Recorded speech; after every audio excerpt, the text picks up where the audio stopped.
Hello everyone, welcome to Choice Education. आपने एकदम सही वीडियो में क्लिक करा है क्योंकि आपको जानना है सी इंटरमीडिएट न्यू कोर्स के रिगार्डिंग में। जैसा कि आपको पता है कि 1 जुलाई 2023 ऑनवर्ड्स जो है इंस्टीट्यूट ने न्यू कोर्स इंप्लीमेंट कर दिया है। तो वीडियो को एंड तक देखना ना भूलिएगा, आपके सारे A to Z डाउट आपके इसी वीडियो में क्लियर हो जाएंगे। लेकिन उससे पहले वीडियो के फैक्ट्स के लिए वीडियो को लाइक जरूर कीजिएगा, बिना लाइक किए मत जाइएगा। कमेंट करके जरूर बताइएगा कि आप अपकमिंग अटैम्प्ट में कौन से सी इंटरमीडिएट अटैम्प्ट में एग्जाम देने जा रहे हैं। और अब वीडियो अगर आपको हेल्पफुल लगी तो आप थैंक यू चॉइस एजुकेशन भी लिख सकते हैं कमेंट बॉक्स में। और अगर आप चैनल में नहीं तो चैनल को सब्सक्राइब करके ऑल नोटिफिकेशन बेल ओपन करना ना भूलेगा, क्योंकि यूट्यूब में एकमात्र चैनल है चॉइस एजुकेशन जो आपको जेन्युइन अपडेट्स प्रोवाइड करवाता आ रहा है।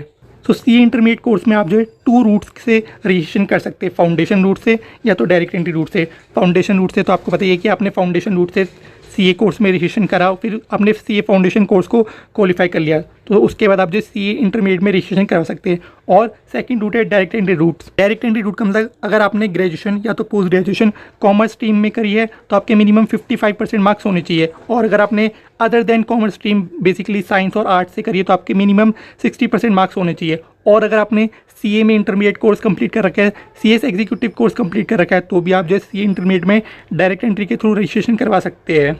डायरेक्ट एंट्री रूट वाले स्टूडेंट जो है सीए कोर्स में कैसे रजिस्ट्रेशन करा सकते हैं, सो अगर वो लास्ट ईयर में भी अपनी ग्रेजुएशन या तो पोस्ट ग्रेजुएशन में, तो भी वो सीए इंटरमीडिएट कोर्स में रजिस्ट्रेशन करवा सकते हैं डायरेक्ट एंट्री रूट के थ्रू, लेकिन उसे प्रोविजनल रजिस्ट्रेशन माना जाएगा। एग्जामिनेशन में अपीयर होने के लिए आप तभी एलिजिबल होंगे जब आपने अपनी ग्रेजुएशन कंप्लीट कर ली होगी, मार्कशीट प्रोवाइड करवा दी होगी और आपने 8 मंथ्स का स्टडी पीरियड जो है कंप्लीट कर लिया होगा।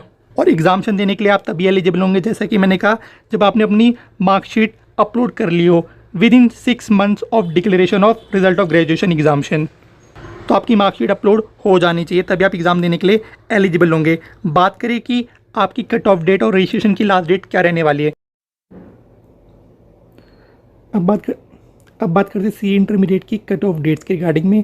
बेसिकली आपकी रजिस्ट्रेशन की क्या लास्ट डेट रहती है, तो आपको पता ही होगा कि आपके सी इंटरमीडिएट की एग्जामिनेशन जो है 3 टाइम्स इन ईयर कंडक्ट करवाए जाते हैं, मई, सितंबर और जनवरी अटैम्प्ट। तो मान लीजिए अगर आपने करंट ईयर में 1 मई के बाद रजिस्ट्रेशन करवाया होगा, लेकिन 1 सितंबर से पहले रजिस्ट्रेशन कर लिया होगा, तो आप जो है नेक्स्ट ईयर में मई अटैम्प्ट देने के लिए एलिजिबल हो जाएंगे। अगर मान लीजिए आपने करंट ईयर में ही 1 सितंबर के बाद रजिस्ट्रेशन करवाया, लेकिन नेक्स्ट ईयर के 1 जनवरी से पहले रजिस्ट्रेशन करवा लिया, तो आप जो है नेक्स्ट ईयर में सितंबर अटैम्प्ट देने के लिए एलिजिबल हो जाएंगे। और मान लीजिए अगर आपने नेक्स्ट ईयर में 1 जनवरी के बाद रजिस्ट्रेशन करवाया और नेक्स्ट ईयर में ही 1 मई के पहले रजिस्ट्रेशन करवा लिया, तो आप जो है नेक्स्ट टू नेक्स्ट ईयर जनवरी अटैम्प्ट देने के लिए एलिजिबल हो जाएंगे। सो होप करता हूं आपका डाउट क्लियर हो गया होगा रजिस्ट्रेशन और कट ऑफ डेट्स के रिगार्डिंग में।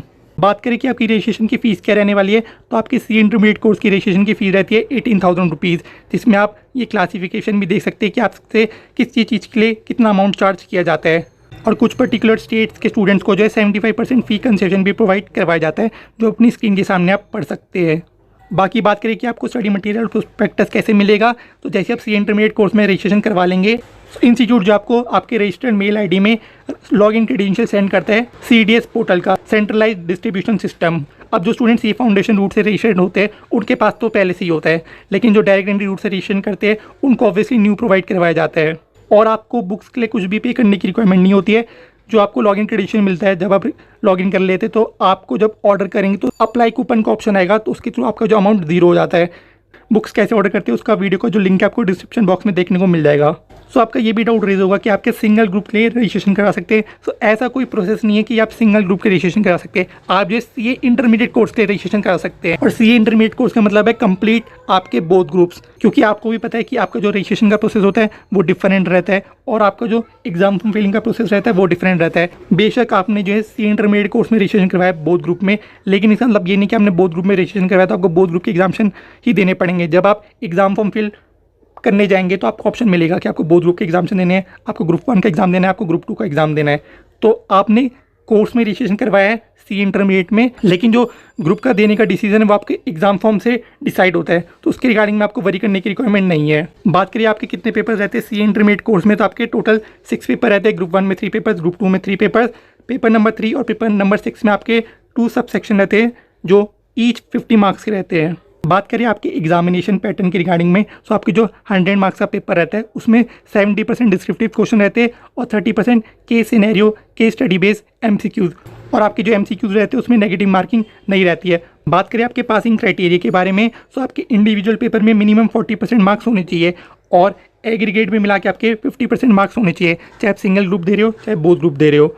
अब सी इंटरमीडिएट कोर्स में एग्जामेशन क्या होता है, अगर आपके किसी पर्टिकुलर पेपर में 60% मार्क्स और मोर होते तो वो पर्टिकुलर पेपर आपका एग्जाम्ट हो जाता है नेक्स्ट 3 अटेम्प्ट्स के लिए। बेसिकली आपको वो पर्टिकुलर पेपर देने की रिक्वायरमेंट नहीं होती है, लेकिन अगर आप उस पर्टिकुलर पेपर में अपेयर हो गए एग्जामेशन होने के बाद भी, तो आपकी एग्जामेशन उसी टाइम लैप्स कर जाएगी। और जो पर्टिकुलर पेपर आपका एग्जाम रहता है तो आपको रिमेनिंग पेपर में मिनिमम 40% मार्क्स लेके आने इंडिविजुअल पेपर में, और एग्रीगेट में मिला के 50% मार्क्स लेके आने होते हैं, जो कि मैंने आपको अभी पासिंग क्राइटेरिया में बताया। लेकिन इसमें इंस्टीट्यूट ने एक न्यू रूल और ऐड ऑन किया है। मान लीजिए आपकी 3 अटैम्प्ट्स के बाद एग्जामेशन लैप्स कर गए एक पर्टिकुलर पेपर में, लेकिन आप उस एग्जामेशन को कैरी फॉरवर्ड और करना चाहते हैं, आप उसे कंटिन्यू करना चाहते हैं, तो यस आप उसे कंटिन्यू कर सकते हैं। लेकिन उसको कंटिन्यू करने के लिए आपको जो है रिमेनिंग पेपर्स में पहले 40% मार्क्स लेके आने पड़ते थे मिनिमम, अब आपको मिनिमम 50% मार्क्स लेके आने पड़ेंगे। और ऑब्वियसली बात है एग्रीगेट में 50% मार्क्स। अब आपने जो ये 18,000 रुपीज़ पे करे हैं, क्या उसकी वैलिडिटी रहती है? सो आंसर इज यस, उसकी वैलिडिटी रहती है 5 ईयर्स की। जब आप एसएसपी पोर्टल में लॉगिन करेंगे तो टॉप राइट में एक टैब होगा, उसमें आपकी वैलिडिटी भी लिखी रहेगी, जिस दिन आपने रजिस्ट्रेशन करवाया उससे लेके 5 ईयर्स तक। अगर मान लीजिए आपकी वैलिडिटी एंड हो गई 5 ईयर्स की, तो आप चाहे तो उसे रीवैलिडेट भी करवा सकते हैं 400 रुपीज़ पे कर। लेकिन वो जो रीवैलिडेशन है वो सिर्फ वंस टाइम ही अलाउ होगा। इसका मतलब आपको नेक्स्ट 5 ईयर्स के लिए वैलिडिटी मिल जाएगी और उसके बाद आप रीवैलिडेट नहीं करवा पाएंगे सी इंटरमीडिएट कोर्स में। अब बात कर लेते हैं आपके प्रैक्टिकल ट्रेनिंग और आर्टिकलशिप के रिगार्डिंग में। तो इसमें एक न्यू चेंज भी आया है कि प्रैक्टिकल ट्रेनिंग आप तभी स्टार्ट कर सकते हैं जब आपके सी इंटरमीडिएट कोर्स कंप्लीट हो चुका हो। सी इंटरमीडिएट कोर्स का मतलब चाहे आपका ग्रुप 1 का एग्जाम हो चाहे आपका ग्रुप 2 का एग्जाम हो, दोनों आपके क्वालिफाई हो और आपने जो है अपनी ICAT कंप्लीट कर ली हो। पहले के टाइम में अगर स्टूडेंट एक ग्रुप भी क्लियर कर लेते थे तो वो अपनी प्रैक्टिकल ट्रेनिंग स्टार्ट कर सकते थे, लेकिन अब वो रूल नहीं है। इसलिए डायरेक्ट एंट्री रूट में भी आप देखेंगे तो आपको एग्जामिनेशन से पहले प्रैक्टिकल ट्रेनिंग करने की रिक्वायरमेंट नहीं होती है। ड्यूरेशन की बात करें तो आपकी प्रैक्टिकल ट्रेनिंग की ड्यूरेशन रहती है 2 ईयर्स की, जिसमें से आप जो है 9 से लेकर 12 मंथ्स की इंडस्ट्रियल ट्रेनिंग भी कर सकते हैं। इसमें जो आपको 12 लीव्स ईच ईयर भी परमिटेड है। बेसिकली आपको 24 लीव्स आप ले सकते हैं प्रैक्टिकल ट्रेनिंग के ड्यूरेशन में 2 ईयर्स के।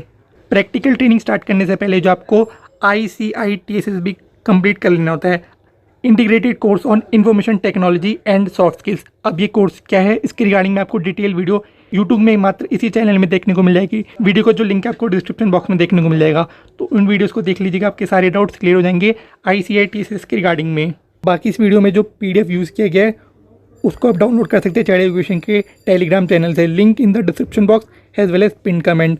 चाइल्ड एजुकेशन का टेलीग्राम चैनल जरूर ज्वाइन कर लीजिएगा, उसमें आपको जो है MTP, RTP, past year question papers, student journal uploaded मिल जाते हैं। वीडियो को शेयर कीजिएगा सभी सी इंटरमीडिएट स्टूडेंट्स के साथ। तो ये थी कंप्लीट डिटेल वीडियो सी इंटरमीडिएट कोर्स के रिगार्डिंग में। होकर तो आपके सारे डाउट्स क्लियर हो चुके होंगे। तो वीडियो के फैसले वीडियो को एक लाइक जरूर कीजिएगा, कमेंट करके बताएगा कि वीडियो आपको कैसे हेल्पफुल लगी। चैनल में अगर नहीं तो चैनल को सब्सक्राइब करके ऑल नोटिफिकेशन बेल ओपन करना ना भूलेगा, क्योंकि यूट्यूब में मात्र चैनल है चाइल्ड एजुकेशन जो आपको जेन्युइन अपडेट्स प्रोवाइड करवाता आ रहा है। Thank you so much for watching the video.